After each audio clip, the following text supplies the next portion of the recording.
Before we get to example 9, I just want to head over to the whiteboard for a minute because I wrote down, let me just find it. I just summarized how to find the p-value for a right and a left-tailed test because that's what we did in the last 2 lectures. We did a left-tailed test first, and then we did a right-tailed test in that last video. So whenever we're conducting a left-tailed test, the p-value is the area to the left of the test statistic. So it's easy to remember. Left-tailed test, if you shade the area to the left of the test statistic, that's your p-value. In a right-tailed test, it's the opposite. The p-value is the area to the right of the test statistic. So this is always going to be the case. Whenever you have a left-tailed test, the p-value is the area to the left of the test statistic. Whenever we have a right-tailed test, the p-value is going to be the area to the right of the test statistic.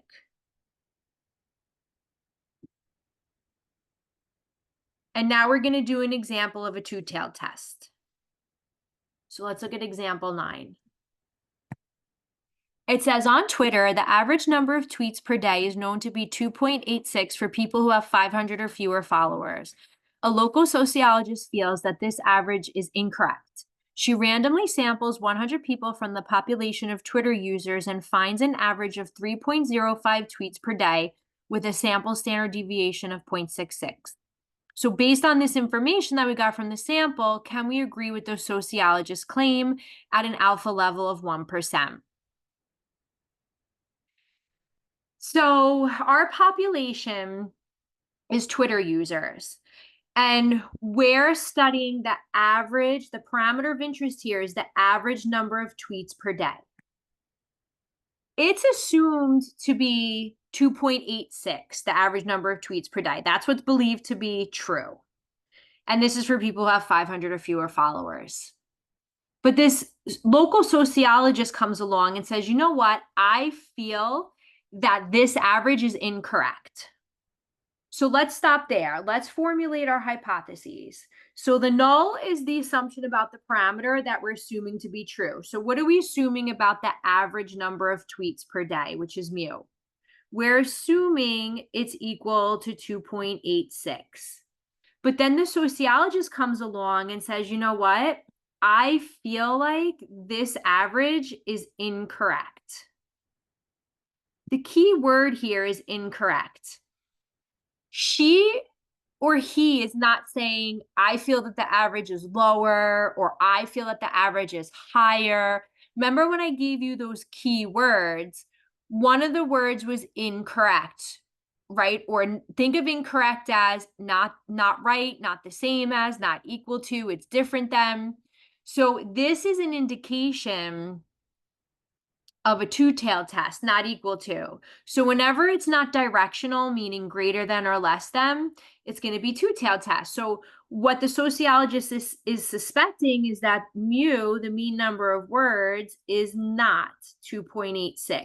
So just because he or she is saying that this is incorrect, she is just saying, well, it's just not 2.86. It could be higher, it could be lower, I don't care. I just want to test that it's different than that. It's not 2.86. So this is an example of a two-tailed test. And we want to use an alpha level of 0.01.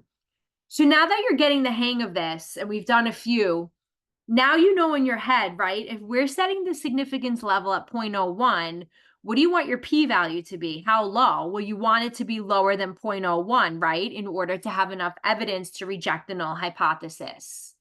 So let's see what happens. So let's model the sampling distribution of the mean. So let's summarize the data that we collected.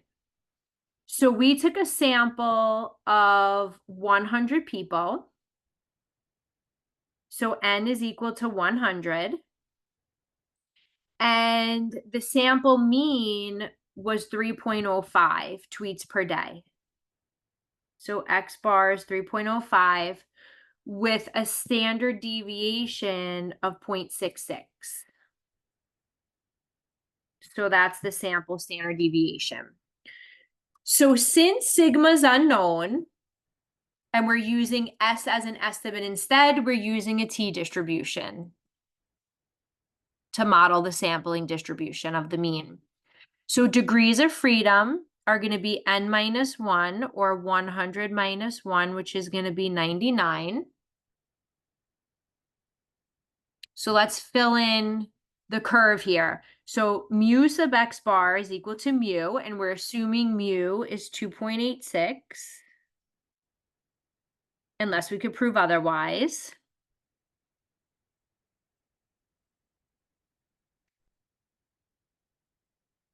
And let's calculate s sub x bar. So we have to take s and divide it by the square root of n. So we're going to take 0.66 and divide that by the square root of 100.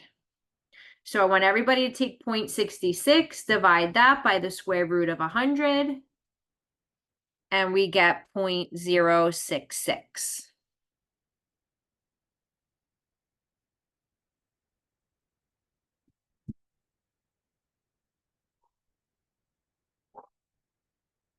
So now what we have to do is we have to calculate our test statistic. So we want to see how far our sample mean is from, sorry, I don't know why this is glitching right now. I'm just trying to write this 0.66 over. There we go. So now what we want to do is we want to say, okay, this sample mean that we got, where is it relative to the mean? So where would I put our X bar that we got, the 3.05? Well, we're going to put it to the right of 2.86, right? Because it's bigger than 2.86. So let's put it to the right. Let's say this is X bar is equal to 3.05.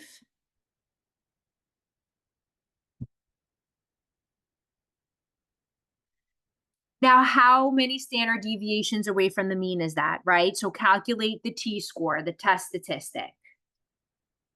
So remember, t is equal to the data value minus the mean over the standard deviation. So my data value is 3.05. We have to minus the mean of the distribution, which is 2.86, and divide it by the standard deviation that we just calculated, the 0.066, and let's see what we get. It's going to be positive, right? Because it's above the mean. So we're taking 3.05 minus 2.86, and we're dividing that by 0.066.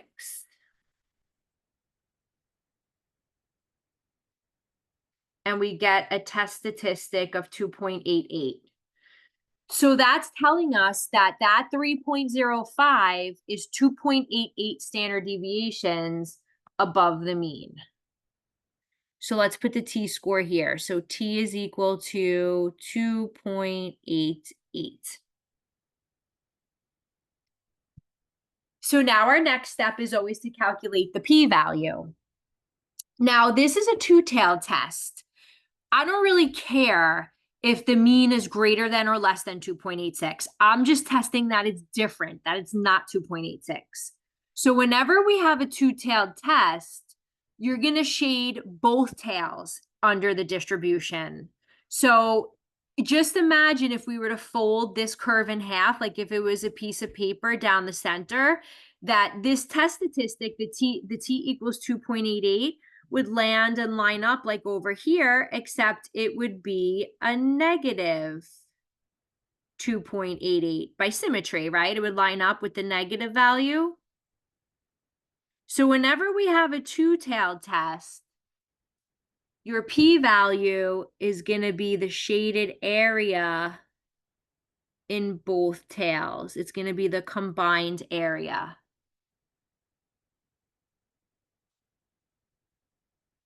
So really, you don't even need to find both. They're the same, right? Just find one, and then the other one's going to be the same value, and then you could just add them together. So I'm just going to find the p-value for this area right here. I'll do the area on the right.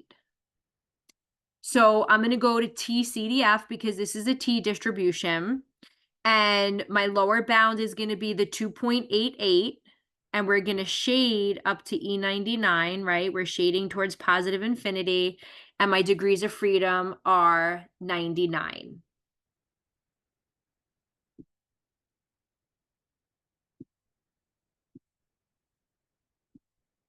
So second bears, we're going to do option 6, which is TCDF. So the lower was the t-score of 2.88. The upper was E99. Degrees of freedom were 99. We can paste and then enter. And we get 0.0024.